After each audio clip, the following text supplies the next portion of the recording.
After the horrors of the History Channel trilogy, I just had to get away from traditional Call of Duty clones for a bit. Well, I found an old tactical shooter I never heard of on myabandonware.com, so we're going to check that out today. This being called Close Combat First to Fight. With a title like that, you know it's going to be a bad game, and so did I. Then I played it for a few hours and well, it's not that bad, but it's also not a hidden gem. Yeah, there's a reason why people like Civi11, Big Fry, Jarek the Gaming Dragon, or even G-Man Lives hasn't covered this. It's forgettable and highly flawed. Now as to why? Get ready. This might be a little while. There is no substitute for having boots on the ground during urban military operations. In First to Fight, these boots are filled by United States Marines, a group of smart, tough, and highly trained elite warriors. This 5-minute video tutorial gives you the basics you need to know to operate your 4-man Marine fire team. You must complete this video tutorial before you can lead your fire team. What? What the f***? Close Combat First to Fight was released in 2005 for Xbox, Mac, and PC, with a port to Nintendo Wii in 2008 under a new name.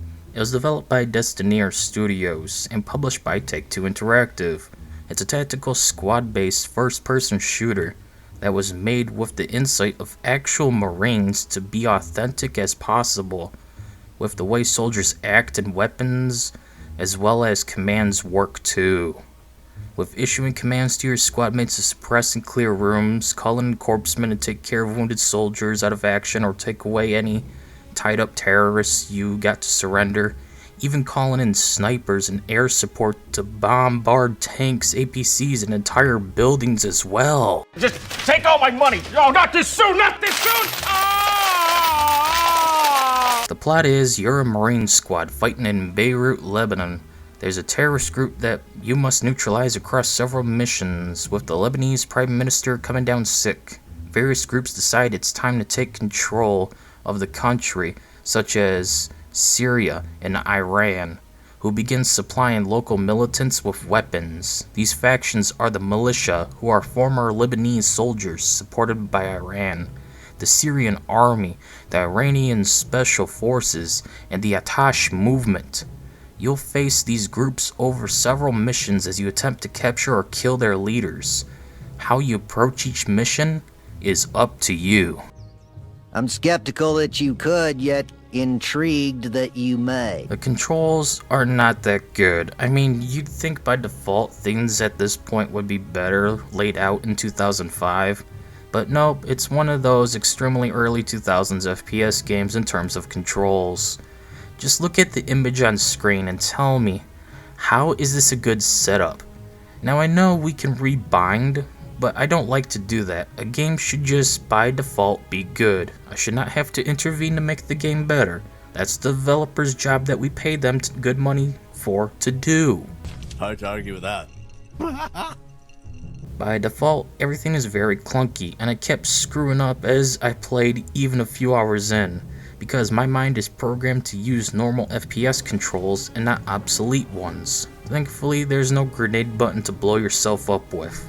Overall, not a good layout, and you're going to be spending a few minutes rebinding everything to be more normal. Oh, not so good, huh? Not so good. Close Combat is a tactical squad-based FPS game, so of course that means manning a squad of 4 Marines doing what Marines do best. Fucking shit up. Oh yeah. In a very slow-paced, clunky manner as you gun down convenience store employee after convenience store employee. No!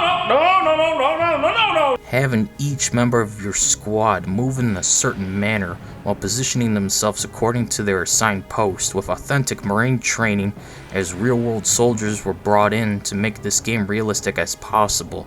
You got the secure movement of Ready Team Fire and Assist, or RTFA for short. This is neat. It makes the game way more interesting to play. Oh, no shit? Because when you first play the game, you get a forced 5-minute tutorial video on how the game works. but it's only one of a few tutorials as more appear later on in game. Yet it's for a good reason.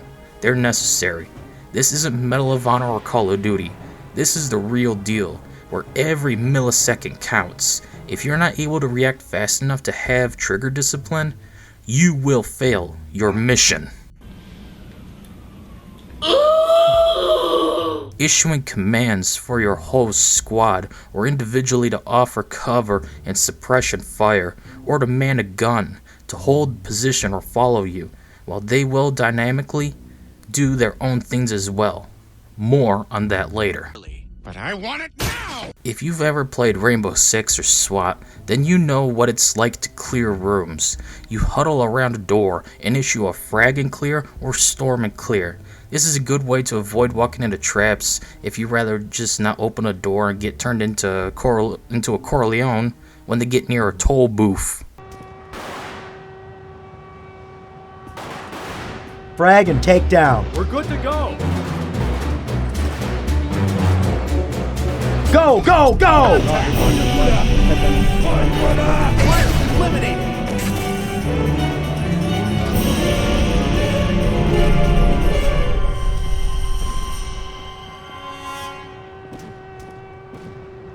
Nice fucking model! Utilize these actions to ensure your squad's safety and effectiveness in combat. While not always an option, as it has to be certain rooms only, it's still fun to do. Plus, you don't have a certain SWAT team member complaining about how you're always in their way, sir. You know who you are! Oh, Christ! If you find yourself in a tight spot, it might be a good idea to call in a sniper to cover you from afar or above. You can also call in an airstrike to deal with armored vehicles, which is neat since you don't have any real explosives to use yourself outside of a few grenades and a grenade launcher attachment to your assault rifle. Back, this is Gladiator 2. We need a gunship with Copper Victor 243-937. Target is a BMP. Hold position. Copy, Gladiator 2. Target grid Copper Victor 243-937. Gunships are on their way. Over. Gladiator 2, this is Scarface 90. I got a tally on the target. Over. Copy, Scarface 90. You are cleared hot. Over. Op 4 has me pinned!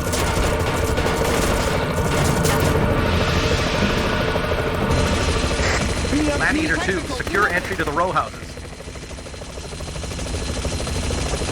There's even a motor strike option that appears from time to time if you need extra firepower, but it's not as fun as calling in the Apache attack helicopters. Red. FO, this is Gladiator 2. We need a shake and bake at India, November 380513. The target is a party we need to crash. Over. Copy, Gladiator 2. Target grid India, November 380513. 81s are on their way. Over. Gladiator 2, this is Steel Range 86. I've got 8 rounds, high X and Willie Pete shot. Over. Copy, Steel Rain 86. 8 rounds incoming. Over.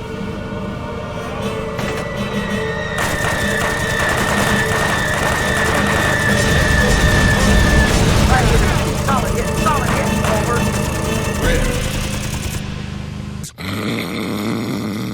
When it comes to how the gunplay works, it's very old school jank, and while some of you might find that fine, I don't like it that much. On top of the clunky control layout by default, it left a lot to be desired. Around 2005, we had much better control in FPS games. I'd rather play Area 51 than this game. Hell, I'd rather play SOCOM or SWAT 4 than Close Combat.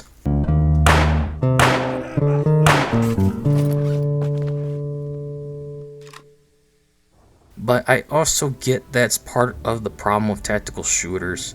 They're mandatorily clunky and outdated upon release. It's just part of the genre, akin to how a lot of survival horror games back then had to have fixed camera angles, even when they were full 3D. At least survival horror did evolve, and then devolved. Tactical shooters to this day are not changing.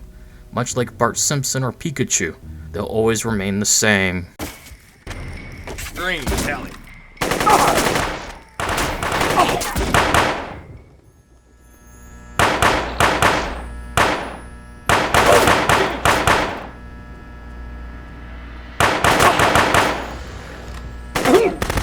eliminated. Guns don't feel that good to shoot. In fact, some are just outright terrible, like the AK-47 that has an overly sensitive movement to it, unlike your default gun. But I feel like using the enemy weapons has a realistic con to them. They control worse than what you have by default and have terrible recoil. Maybe they're trying to emulate how a US Marine picking up a different weapon won't be able to just use it like the one they were trained with. And if that's the case, they really nailed that. I feel like I'm playing Arma.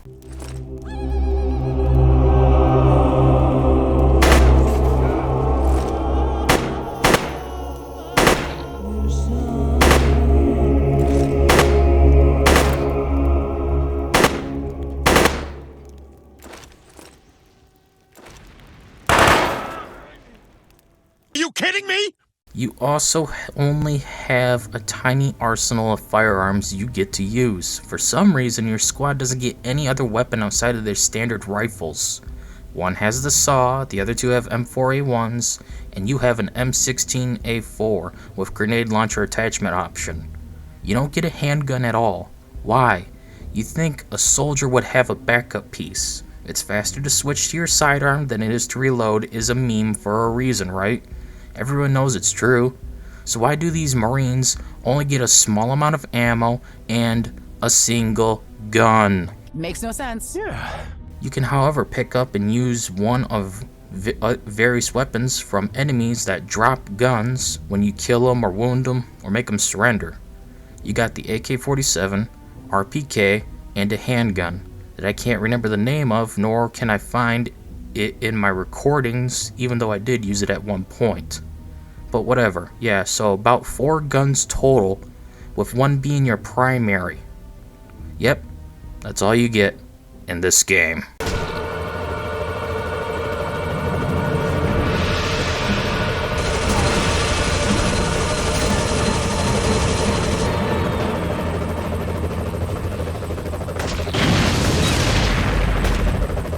It's gonna take more than one foot of slash. Mission accomplished!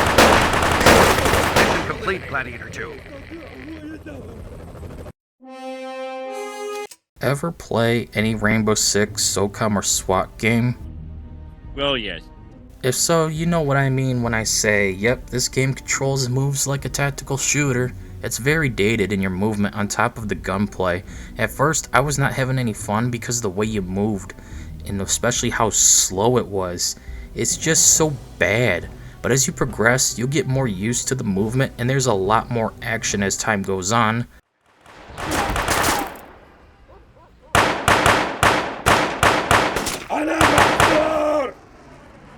Shot contact! Contact! Red. Green. Leading you to no longer feel like it's being too much of a slog to get around. Minus the ladders. Oh dear God, watch out for the ladders. I almost lost one of my men because we needed to go up one and he got pelted by enemy fire and we couldn't do much but watch or risk going up there to only get caught in between the crossfire.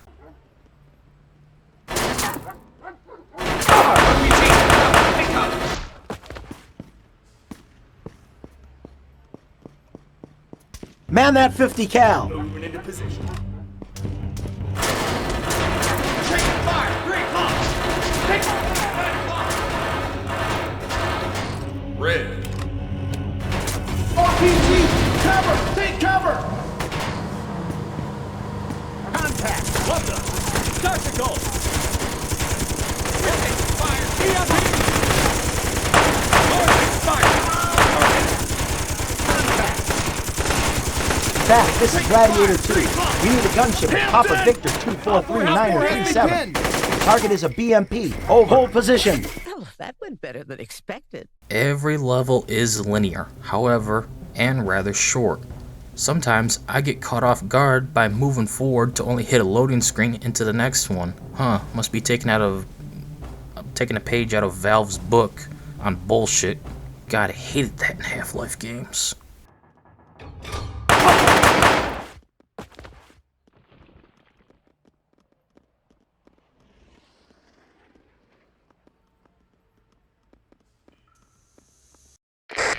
Gladiator 2, there are injured Marines and medical staff in the hospital. Clear the building, but check your targets before firing. Now, this really pisses me off to no end. I still like the linear level design as it makes sense, though I do wish there was more open-endedness to some parts to give players a bit more agency in how they approach things. I mean, imagine if you couldn't go through another doorway in SWAT 4 and only had a single door for every single room. That would fucking suck. And this game kinda does that with its level design. Hold position. Form up! Staying put. Back in formation, Lance Corporal.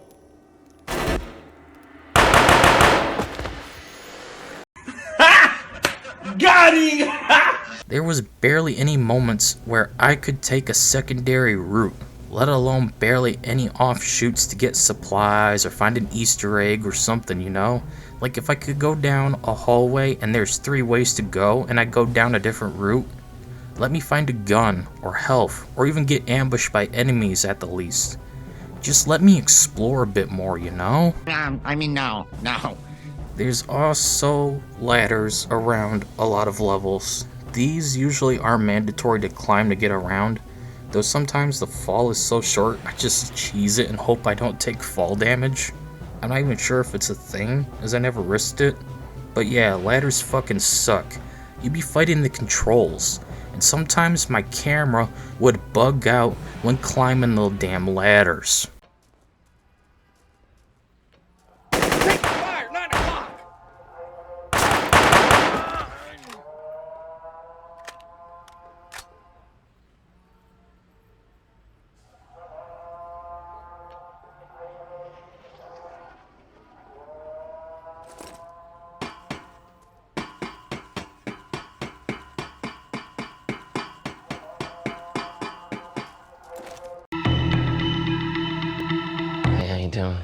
Even on easy, this game's difficulty knows that it's still a tactical shooter, with even a basic single bullet eating most of your health at times, making you go through your entire medical supplies within only a few minutes of starting a mission. There appears to be like an RNG system in place, as bullets will either do a lot of damage or not much at all to you, your squad, and even the enemies taking several assault rifle rounds to down, even when I shoot them in the fucking face. It's just such a weird experience that does make this game less fun.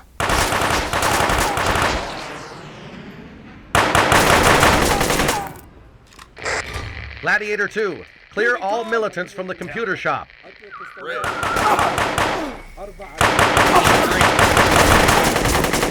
Contact! Op eliminated!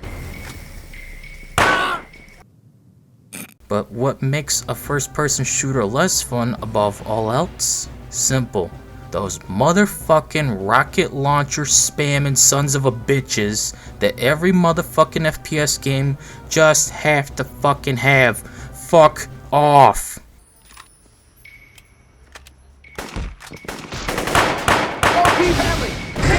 Gladiator 2, do you copy? You will also have a lot of cheap deaths in this game, since you die so fast. Plus the sheer amount of RPGs and terrorists in this game, it'll be a lot of frustration and game over screens. I'm not joking either.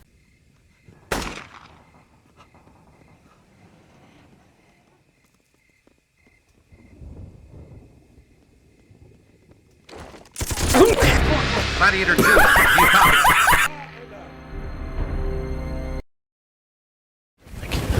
As you play, your squad mates will get wounded in combat. If this occurs, you must apply first aid immediately, or they'll bleed out. Once you do, they're injured. That means you cannot command them anymore. Instead, you must call in a corpsman to rescue them. And now for the rest of that mission, you're down a man. If you lose 2 squad members, game over. You must have at least 2 squad mates alive to continue your mission. Gladiator 2, Atash members are holed up in a warehouse at the end of the street. Clear them out.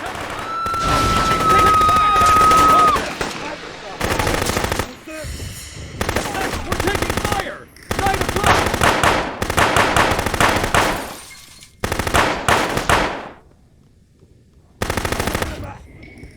Corman up! Check. I got your box rep, and I'm on my way.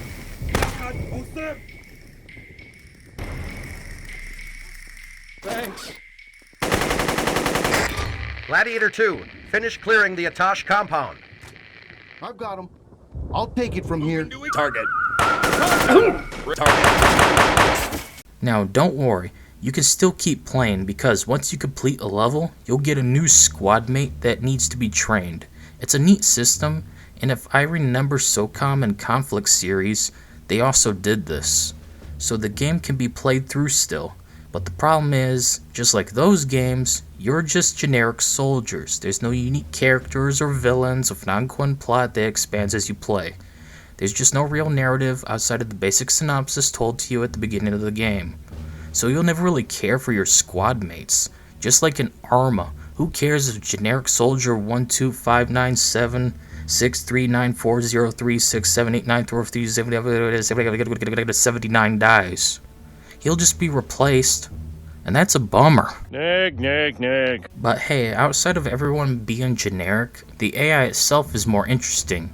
Not the NPCs, no, I'm talking the programming of the AI in general. It will react differently according to the situation in real time. If an enemy feels they're being overwhelmed, they will attempt to retreat. If they get wounded, they'll attempt to flee or surrender.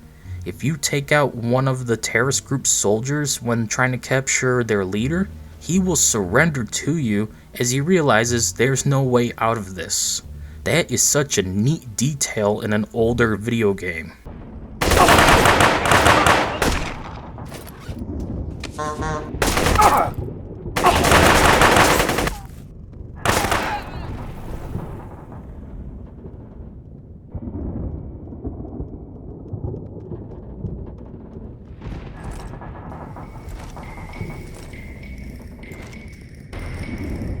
إنهم قادمون.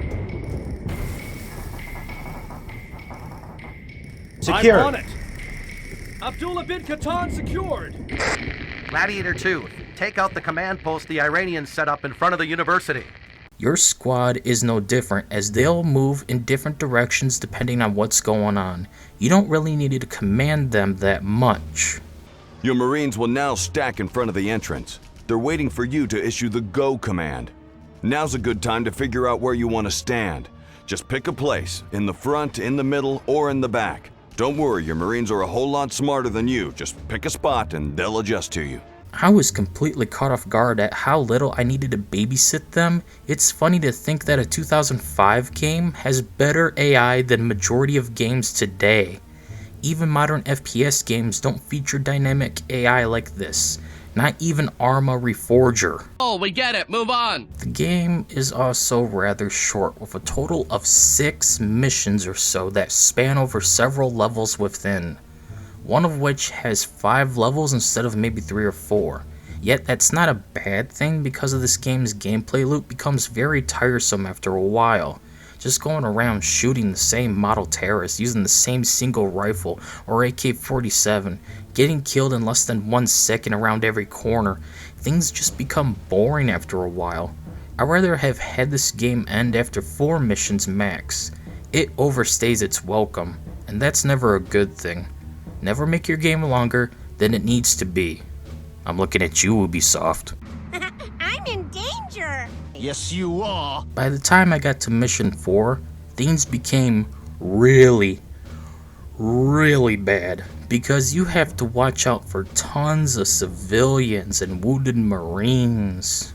On top of that, the next mission had to be escorting the stupid fucking press that literally runs face first into a terrorist to get killed in 1 single gunshot, despite the fact they're wearing Kevlar and a helmet. But no, they gotta die if a single bullet hits them. It happened about 5 or so times. I lost track before I just gave up on this game. Fuck this game.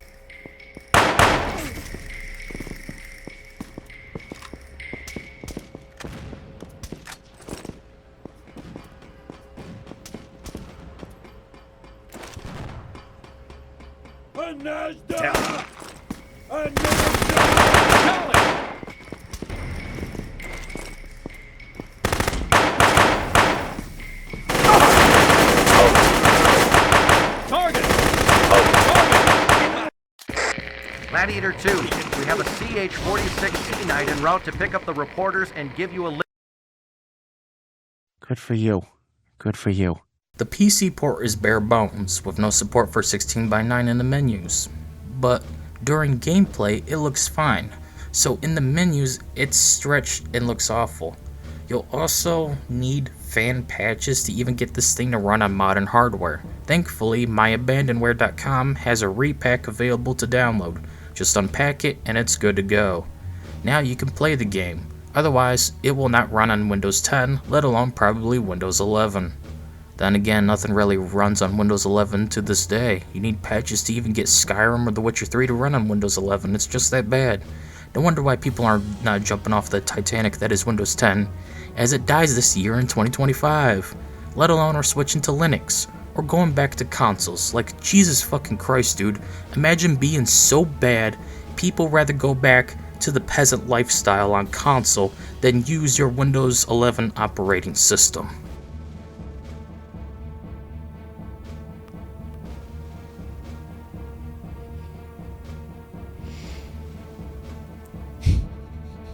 Welcome to the future.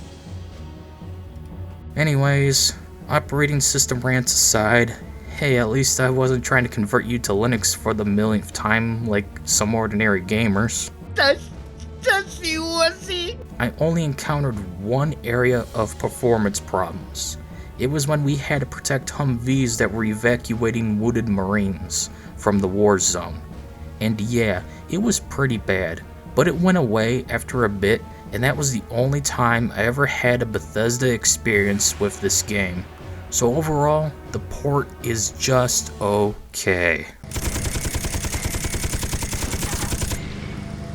Red.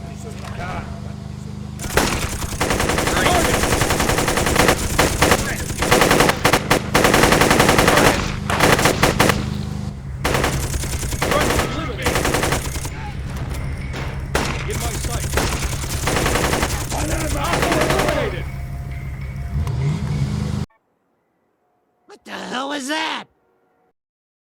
At the end of the day, I can barely recommend this game. It's just too clunky, outdated, and full of so much bullshit. In other words, it's every tactical shooter ever. Also, in other words, I hated it and I'm glad to be done with it. I'll give it a thumbs up for the sake of it and move on from this mediocrity. I went in with an open mind, but the repetition and jank soured what little enthusiasm I had for it. The potential was there. Don't get me wrong, if this was remade, it could work even better today. Just not in this form. Video games are the only form of media that ages extremely poorly, like cottage cheese and the hot Arizona desert sun. It'll quickly become disgusting. Well, even more disgusting than it already was. I mean, cottage cheese is fucking gross, but you get the point. I don't know should I say this or not? Video games become very obsolete in a manner that outpaces what's considered a good song or movie or even TV show. Fallout 3 was considered revolutionary at the time of its release, and yet today it's a total fucking joke. Same thing with the original Medal of Honor that sparked the World War II FPS boom. Graphics age, gameplay ages, controls age, and tech ages to become obsolete and impossible to go back to. Hell, this game needed fan patches just to run. You're such a nag! I'm not sure what I'll cover next, but whatever that might be, hopefully will be a good game. But then again, with this channel's track record, probably not. Here we go again. Anyways, that's it for this video. See y'all later.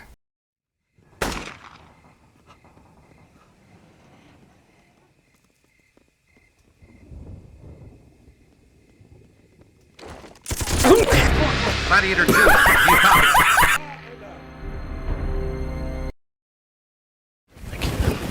Don't worry, your Marines are a whole lot smarter than you.